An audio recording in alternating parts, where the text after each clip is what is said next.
Hello hi welcome back to my YouTube channel dev for you. ఈ వీడియోలో నేను CSS units గురించి అయితే డిస్కస్ చేస్తాను. అసలు సిఎస్ఎస్ యూనిట్స్ అంటే ఏంటి? మనకి CSS offers various units for specifying lengths and sizes. Each unit serves A specific purpose. అంటే ఏంటంటే మనకి సిఎస్ఎస్లో వేరియస్ టైప్ ఆఫ్ యూనిట్స్ అయితే అవైలబుల్గా ఉన్నాయి. ఫస్ట్ నేను ఒక బేసిక్ ఎగ్జాంపుల్ చెప్పి దాని తర్వాత సిఎస్ఎస్ యూనిట్స్ గురించి అయితే నేను చెప్తాను. ఫస్ట్ ఆఫ్ ఆల్ మనం ఒక లెంత్ని ఎలా మెజర్ చేస్తాం? ఒక సెంటీమీటర్‌తో గానీ, ఒక మిల్లీమీటర్‌తో గానీ, ఒక మీటర్ ద్వారా గానీ, ఈ డిఫరెంట్ టైప్ ఆఫ్ యూనిట్స్ అయితే మనం యూజ్ చేసి ఒక లెంగ్త్‌ని ఎలా మెజర్ చేస్తున్నామో, అంతేకాకుండా ఒక వెయిట్‌ని కన్సిడర్ చేయండి. ఆ వెయిట్‌ని ఎలా మెజర్ చేస్తాం? మిల్లీగ్రామ్స్‌లో గానీ, గ్రామ్స్‌లో గానీ, కిలోగ్రామ్స్‌లో గానీ ఎలా మెజర్ చేస్తాం? మనకి వీటికి డిఫరెంట్ టైప్ ఆఫ్ యూనిట్స్ ఎలా ఉన్నాయి? అంటే ఒక వెయిట్‌ని మెజర్ చేయడానికి డిఫరెంట్ టైప్ ఆఫ్ యూనిట్స్ ఉన్నాయి. అండ్ అలాగే మనకు ఒక లెంగ్త్‌ని మెజర్ చేయడానికి డిఫరెంట్ టైప్ ఆఫ్ యూనిట్స్ అయితే ఎలా ఉన్నాయో, మనకి ఈ సిఎస్ఎస్‌లో కూడా ఒక ఎలిమెంట్‌కి స్టైలింగ్ చేయడానికి డిఫరెంట్ టైప్ ఆఫ్ యూనిట్స్ అయితే ఉన్నాయి. అంటే ఎలాంటి స్టైలింగ్ అని అనుకుంటున్నారా? ఫర్ సపోజ్ ఒక ఎలిమెంట్‌కి విడ్త్ పెంచాలన్నా, దాని యొక్క లెంగ్త్ గానీ, దాని యొక్క హైట్ గానీ మార్చాలన్నా, అంతేకాకుండా ఆ ఎలిమెంట్ యొక్క మార్జిన్ గానీ, ప్యాడింగ్ గానీ మనం యాడ్ చేయాలన్నా, వాటి యొక్క ప్రాపర్టీస్, వాల్యూస్ ఉంటాయి చూసారా? వాటిని మనం డిఫరెంట్ టైప్ ఆఫ్ అంటే మనకి అవైలబుల్‌గా ఉన్న యూనిట్స్ అయితే మెన్షన్ చేస్తాం. అంటే 1 పిక్సెల్ అని గానీ, 1 ఈఎం అని గానీ, అండ్ అలాగే 1 ఆర్‌ఈఎం గానీ, అండ్ అలాగే మనం పర్సెంటేజెస్‌లో కూడా మనం వాల్యూస్ అయితే డిఫైన్ చేస్తాం ఈ సిఎస్ఎస్‌లో. ఇప్పుడు మనకి ఈ సిఎస్ఎస్‌లో 2 డిఫరెంట్ కేటగరీస్‌గా అయితే యూనిట్స్‌ని కన్సిడర్ చేస్తాం. ఫస్ట్ కేటగరీ వచ్చేసి మనకి absolute unit and second category వచ్చేసి మనకి రిలేటివ్ యూనిట్స్. ఇప్పుడు మనం వన్ బై వన్ అయితే మనం చూద్దాం. ఫస్ట్ అబ్సల్యూట్ యూనిట్స్ గురించి అయితే చూద్దాం. మనకి అబ్సల్యూట్ యూనిట్స్ యొక్క ఎగ్జాంపుల్స్ ఏంటంటే ఫర్ సపోజ్ ఒక సెంటీమీటర్ కూడా మనకి అబ్సల్యూట్ యూనిట్. అండ్ అలాగే మిల్లీమీటర్ గానీ, మీటర్ గానీ, అండ్ అలాగే ఒక ఇంచ్ గానీ, అండ్ అలాగే నెక్స్ట్ వచ్చేసి మనకి పిక్సెల్. ఇవన్నీ ఏంటంటే మనకి అబ్సల్యూట్ యూనిట్స్ కింద. ఎందుకంటే ఇవి మనం ఒక ఎలిమెంట్‌కి మనం పిక్సెల్‌తో వాల్యూ ఇచ్చామనుకోండి. ఒక ఫాంట్ సైజ్ గానీ, దాని యొక్క విడ్త్ గానీ మనం పిక్సెల్‌లో మెన్షన్ చేసి ఇచ్చామనుకోండి. అది త్రూఅవుట్ ద వెబ్ పేజ్ అంటే ఆ వెబ్ పేజ్‌ని మనం రెస్పాన్సివ్‌నెస్ చేసినా, ఏం చేసినా దాని యొక్క వాల్యూ మాత్రం పిక్సెల్స్. అంటే 1 పిక్సెల్ మెన్షన్ చేస్తే 1 పిక్సెలే, 5 పిక్సెల్ మెన్షన్ చేస్తే 5 పిక్సెలే ఉంటది. అంటే దాని యొక్క పేరెంట్ ఎలిమెంట్ మీద డిపెండ్ అవ్వదు. ఒక రూట్ ఎలిమెంట్ మీద డిపెండ్ అవ్వదు. అండ్ అలాగే ఒక వ్యూ పోర్ట్ మీద డిపెండ్ అవ్వదు. మనం ఈ పిక్సెల్‌లో మెన్షన్ చేసిన వాల్యూస్ ఏంటంటే దేని మీద డిపెండ్ అవ్వవు. అందుకని ఇవి మనకి అబ్సల్యూట్ యూనిట్స్. ఒకసారి దాని యొక్క డెఫినిషన్ అయితే మనం చూద్దాం. An absolute unit in CSS is a length or a measurement unit that is fixed and does not change based on the context or the user settings. నేను చెప్పాను కదా! ఒక యూజర్ సెట్టింగ్స్ ద్వారా గానీ, ఒక కంటెక్స్ట్ ద్వారా గానీ, అంతేకాకుండా ఒక పేరెంట్ ఎలిమెంట్ ద్వారా గానీ, ఒక రూట్ ఎలిమెంట్ ద్వారా గానీ, దాని యొక్క వాల్యూ అయితే మారదు. ఇది మనకి అబ్సల్యూట్ యూనిట్. అండ్ నెక్స్ట్ వచ్చేసి మనకి రిలేటివ్ యూనిట్స్ ఉన్నాయి. ఈ రిలేటివ్ యూనిట్స్ ఏంటంటే మనకి దాని యొక్క పేరెంట్ ఎలిమెంట్ మీద డిపెండ్ అవుతాయి. అండ్ అలాగే రూట్ ఎలిమెంట్ మీద డిపెండ్ అవుతాయి. అంతేకాకుండా ఒక వ్యూ పోర్ట్ మీద కూడా డిపెండ్ అవుతాయి. ఇవన్నీ మనకి ఇలా డిపెండ్ అవుతూ వస్తాయి కాబట్టి వీటిని మనం రిలేటివ్ యూనిట్స్ కింద అయితే కన్సిడర్ చేస్తాం. ఎందుకంటే it is depending upon something. అంటే some other element. For suppose ఇప్పుడు నేను ఒక బాక్స్ క్రియేట్ చేస్తున్నా. అండ్ అలాగే ఇది ఒక డివ్ అనుకోండి. అండ్ అలాగే ఇది ఒక పారాగ్రాఫ్ లైన్ అయితే అనుకోండి. దీని యొక్క ఫాంట్ సైజ్ నేను 2 ఈఎం అని అయితే మెన్షన్ చేస్తున్నాను అనుకోండి. అండ్ అలాగే ఈ పారాగ్రాఫ్ దేంట్లో ఉంది? దాని ఒక డివ్‌లో ఉంది. అంటే అప్పుడు ఈ పారాగ్రాఫ్ పేరెంట్ ఏమైంది? డివ్ అయింది గదా! ఇప్పుడు ఈ డివ్‌కి నేను ఫాంట్ సైజ్ వచ్చేసి ఒక 2 పిక్సెల్ అయితే మెన్షన్ చేద్దాం అనుకున్నాను. ఈ 2 పిక్సెల్ మెన్షన్ చేయడం వల్ల ఇప్పుడు మనం వెబ్ పేజ్‌లో చూస్తే ఈ పారాగ్రాఫ్ యొక్క వాల్యూ ఎంత అవుతుందంటే ఎన్ని పిక్సెల్స్ అవుతుందంటే మనకి 2 ఇంటూ 2 అయ్యి ఒక 4 పిక్సెల్ అయితే మనకి పారాగ్రాఫ్ యొక్క ఫాంట్ సైజ్ వచ్చేసి మనకి 4 పిక్సెల్ అయితే అవుతుంది. అలాగే ఈ 2 కాకుండా నేను ఒక 10 పిక్సెల్ అయితే ఇచ్చాననుకోండి. అప్పుడేమవుతుందంటే 10 ఇంటూ 2 అయ్యి ఆ పారాగ్రాఫ్ ఫాంట్ సైజ్ యొక్క వాల్యూ మనకి 20 పిక్సెల్ అవుతుంది. అంటే ఏమైంది? ఈ పారాగ్రాఫ్ కంప్లీట్‌గా దాని యొక్క పేరెంట్ ఎలిమెంట్ మీద అయితే డిపెండ్ అవుతుంది. అందుకని ఇవి రిలేటివ్ యూనిట్స్. అండ్ అలాగే ఆర్‌ఈఎం ఉంది. ఇదేంటంటే మనకి రూట్ ఎలిమెంట్ మీద డిపెండ్ అవుతుంది. అండ్ నెక్స్ట్ వచ్చేసి వ్యూ పోర్ట్. ఈ వ్యూ పోర్ట్ ఏంటంటే మనకి ఇక్కడ లెఫ్ట్ సైడ్ నుంచి రైట్ సైడ్ దాకా మనకి ఒక వెబ్ పేజ్ మీద కనపడుతుంది కదా! ఇది మనకి వ్యూ పోర్ట్ విడ్త్ అనమాట. అండ్ అలాగే ఈ టాప్ నుంచి బాటమ్ దాకా ఉన్న వెబ్ పేజ్ మనకి డిస్‌ప్లే అవుతున్న పార్ట్ మనకి వ్యూ పోర్ట్ యొక్క హైట్ అనమాట. ఇది కూడా మనకి రిలేటివ్ యూనిట్సే. ఇప్పుడు వీటిని నేను అబ్సల్యూట్ యూనిట్‌ని అండ్ అలాగే రిలేటివ్ యూనిట్స్‌ని ఇంప్లిమెంటేషన్ చేసి అయితే చూపిస్తాను. Let's get into the visual studio code. First నేను బాయిలర్ ప్లేట్ టెంప్లేట్ అయితే జనరేట్ చేస్తున్నాను. జనరేట్ చేశాక నేను ఒక నార్మల్ డివ్ అయితే క్రియేట్ చేస్తున్నా విత్ క్లాస్ నేమ్ బాక్స్ అని. ఇప్పుడు నేను దీంట్లో ఒక పారాగ్రాఫ్ ఎలిమెంట్ యాడ్ చేస్తున్నా. దిస్ ఈజ్ ఏ పారా అని అయితే మెన్షన్ చేశాను. ఇప్పుడు దీనికి నేను స్టైలింగ్ అయితే యాడ్ చేద్దాం. ఇంటర్నల్ స్టైలింగ్ స్టైల్ ట్యాగ్ ద్వారా. అండ్ ఇప్పుడు ఈ స్టైలింగ్ ఫస్ట్ నేను ఈ బాక్స్కి అయితే సెలెక్ట్ చేస్తున్నా. ఈ బాక్స్ని టార్గెట్ చేసి దాని యొక్క ఫాంట్ సైజ్ అయితే నేను ఒక 10 పిక్సెల్ అని అయితే మెన్షన్ చేస్తున్నా. 10 పిక్సెల్ అని మెన్షన్ చేశా. అండ్ అలాగే ఈ పారాని ట్యాగ్ని నేను టార్గెట్ చేసి దాని యొక్క ఫాంట్ సైజ్ అయితే నేను ఒక 10 కాదు ఒక 5 పిక్సెల్ అని అయితే మెన్షన్ చేస్తా. ఇప్పుడు నేను గో లైవ్ మీద క్లిక్ చేసి వెబ్ పేజ్ అయితే స్టార్ట్ చేస్తాను. ఇప్పుడు మనకి దిస్ ఈజ్ ఏ పారా అని అయితే వెబ్ పేజ్‌లో డిస్‌ప్లే అవుతుంది. ఇప్పుడు మీరు దీని యొక్క ప్రాపర్టీ మీరు చూడడానికి జస్ట్ రైట్ క్లిక్ చేసి ఇన్స్పెక్ట్ క్లిక్ చేయండి. ఇప్పుడు మనకి right side styles and computed ఉంటది. ఇప్పుడు మీరు కంప్యూటెడ్ మీద క్లిక్ చేస్తే దాని యొక్క ఫాంట్ సైజ్ చూసారా? 5 పిక్సెల్ అని అయితే ఉంది. అంటే మనం దాని పేరెంట్‌లో మనం 10 పిక్సెల్ మెన్షన్ చేసినా మనం ఆ ట్యాగ్‌ని టార్గెట్ చేసి మెన్షన్ చేసిన వాల్యూనే మనకి డిస్‌ప్లే అవుతుంది. అంటే it is not depending upon its parent. ఇప్పుడు నేను ఈ కింద ట్యాగ్‌లో అంటే ఈ చైల్డ్ ట్యాగ్ ఉంది కదా! చైల్డ్ ట్యాగ్‌ని నేనిప్పుడు 15 చేశాననుకోండి. ఇప్పుడు మనకది 15గా డిస్‌ప్లే అవుతుంది. అండ్ అలాగే అంతేగాని దాని యొక్క పేరెంట్ ఎలిమెంట్ మీదయితే అది డిపెండ్ అవ్వట్ల. అందుకని ఇది మనకి అబ్సల్యూట్ యూనిట్ అనమాట. నెక్స్ట్ ఇప్పుడు నేను రిలేటివ్ యూనిట్స్‌కి ఎగ్జాంపుల్ చూపిస్తా చూడండి. సేమ్ నేను ఒక డివ్ క్రియేట్ చేస్తున్నా. div డాట్ box2 అని. ఇప్పుడు ఈ పారాగ్రాఫ్‌లో దిస్ ఈజ్ ఏ పారా 2 అని అయితే నేను మెన్షన్ చేస్తున్నా. ఇప్పుడు నేను ఫస్ట్ మనం బాక్స్ యొక్క సైజ్ ఎంతుంది మనకి 10 పిక్సెల్ అని అయితే మెన్షన్ చేశాం కదా! బాక్స్‌లో ఫాంట్ సైజ్‌ది. అండ్ ఇప్పుడు నేను ఈ సెకండ్ బాక్స్‌ని టార్గెట్ చేయాలంటే డాట్ box2 అండ్ దాంట్లో ఉన్న పారాగ్రాఫ్‌ని టార్గెట్ చేస్తున్నా. అంటే నేను బయట పారాగ్రాఫ్‌ని కాదు.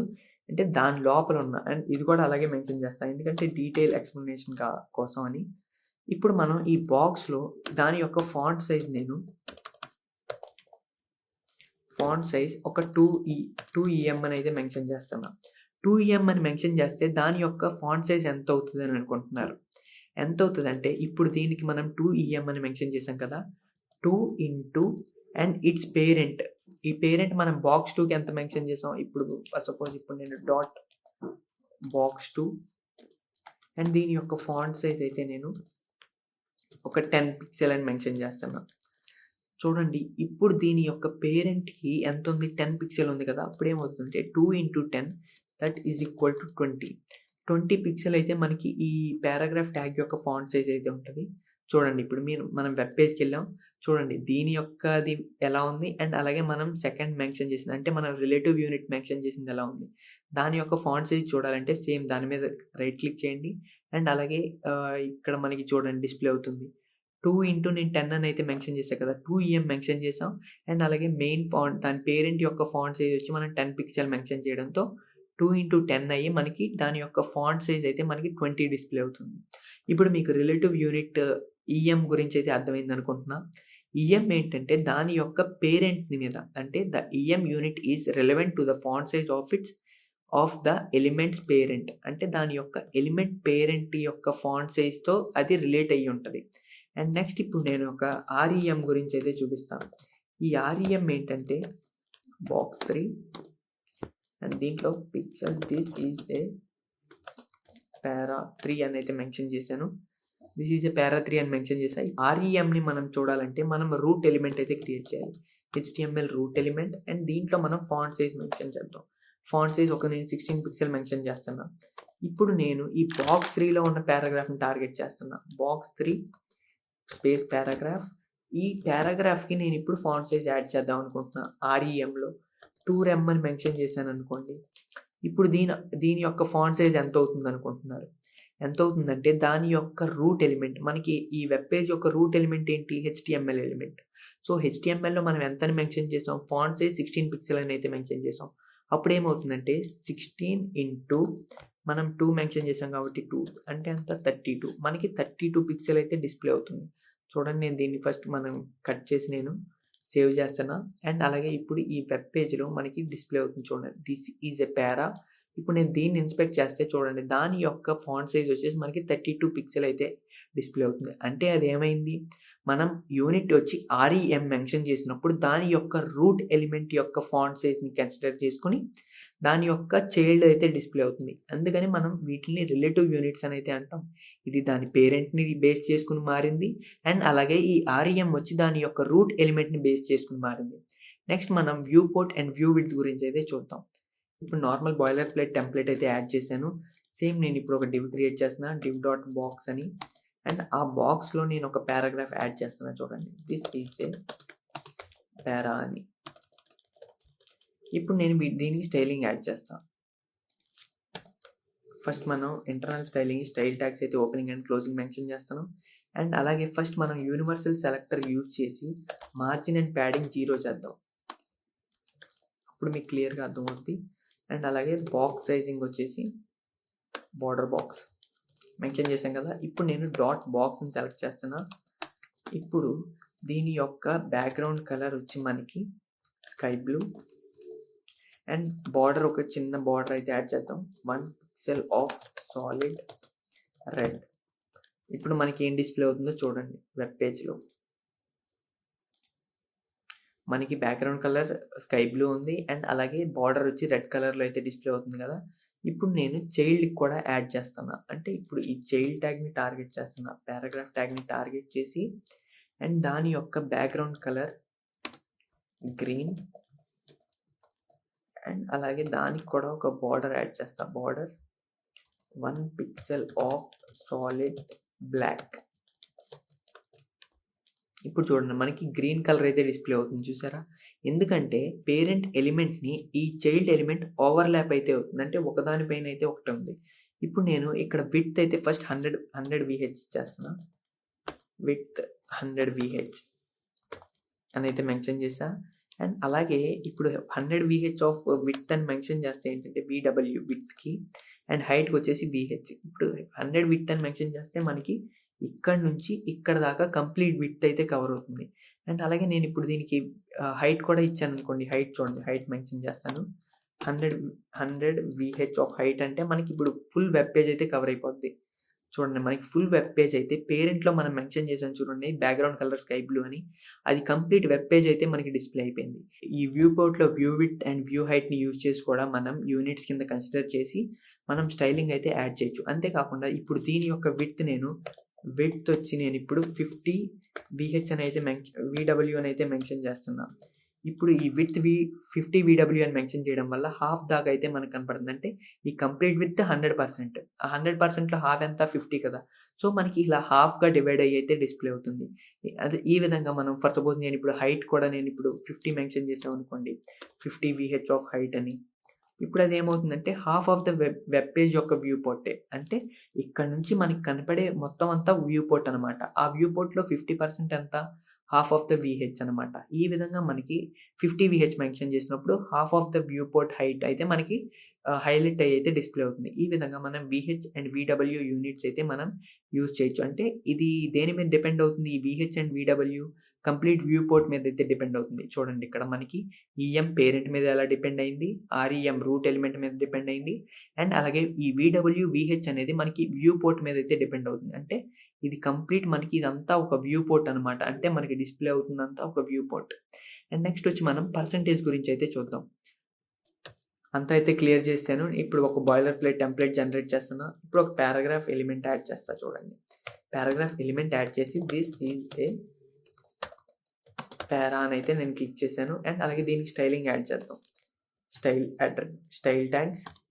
ఈ స్టైల్ ట్యాగ్స్ లోపల ఫస్ట్ నేను పారాగ్రాఫ్‌ని సెలెక్ట్ చేస్తున్నా. అండ్ అలాగే దాని యొక్క విడ్త్ 100% ఇస్తున్నా. 100% అని మెన్షన్ చేశా. అండ్ అలాగే దాని యొక్క బ్యాక్‌గ్రౌండ్ కలర్ వచ్చి స్కై బ్లూ మెన్షన్ చేస్తున్నా. చూడండి మనకి ఎలా డిస్‌ప్లే అవుతుందో వెబ్ పేజ్‌లో. కంప్లీట్ అంటే ఇప్పుడు మనకి గ్యాప్ ఎందుకు వస్తుందంటే మనకి డిఫాల్ట్ వాల్యూస్ కొన్ని ఉంటాయి. Margin and padding. అవి తీసేయడానికి యూనివర్సల్ సెలెక్టర్స్ అయితే యాడ్ చేయాలి.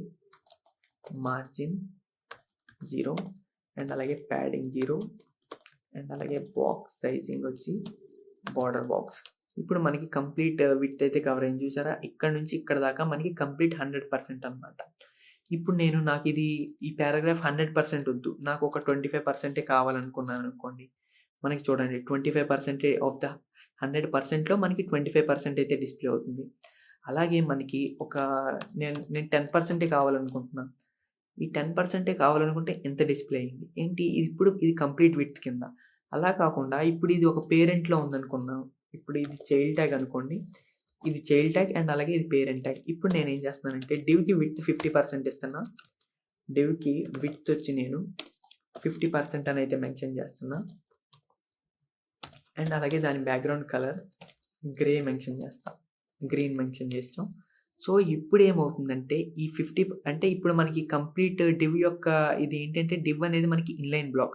కంప్లీట్ విడ్త్‌లో మనకి 50% కావాలనుకున్నాం. సో, అదేమవుతుందంటే హాఫ్‌గా స్ప్లిట్ అవుతుంది. అండ్ నెక్స్ట్ దాని లోపల చైల్డ్ ఎలిమెంట్ పారాగ్రాఫ్‌కి మనం విడ్త్ 10% చాలనుకుంటున్నాం. అప్పుడేమవుతుందంటే ఈ 50% విడ్త్‌లో మనకి ఈ 10% విడ్త్ అయితే షార్ట్ లిస్ట్ అవుతుంది. చూడండి మనకి ఎలా డిస్‌ప్లే అవుతుందో. ఈ కంప్లీట్ 100%లో మనం ఫస్ట్ అయితే ఒక 50%కొచ్చేసాం. అంటే ఆ డివ్ మనకి 50% చాలనుకున్నాం. ఆ కంప్లీట్ 50%లో మనం ఆ చైల్డ్‌కి మనం 10% చాలనుకున్నాం. ఈ విధంగా దాని యొక్క పేరెంట్‌ని బేస్ చేసుకొని అది అయితే మనకి 100% అయితే 100% అండ్ అలాగే ఫర్ సపోజ్ నేనిప్పుడు ఈ 10% కాదు. ఇప్పుడు ఒక 40% కావాలనుకుంటున్నాను. ఇప్పుడు చూడండి అది ఎలా ఇంక్రీజ్ అవుతుందో. అంటే ఇప్పుడు చూసారా మనకి చేంజ్ అయింది. ఈ విధంగా మనకి ఆ పేరెంట్ యొక్క ప్రాపర్టీ అంటే ఆ పేరెంట్ యొక్క విడ్త్ పర్సెంటేజ్ బట్టి చైల్డ్ యొక్క విడ్త్ పర్సెంటేజ్ కూడా మారుతూ ఉంటది. అంటే it totally depend upon its parent అనమాట. ఈ విధంగా మనకి absolute units and relative units ఉంటాయి. Hope so you understand the concepts that I discussed in this video. Thanks for watching.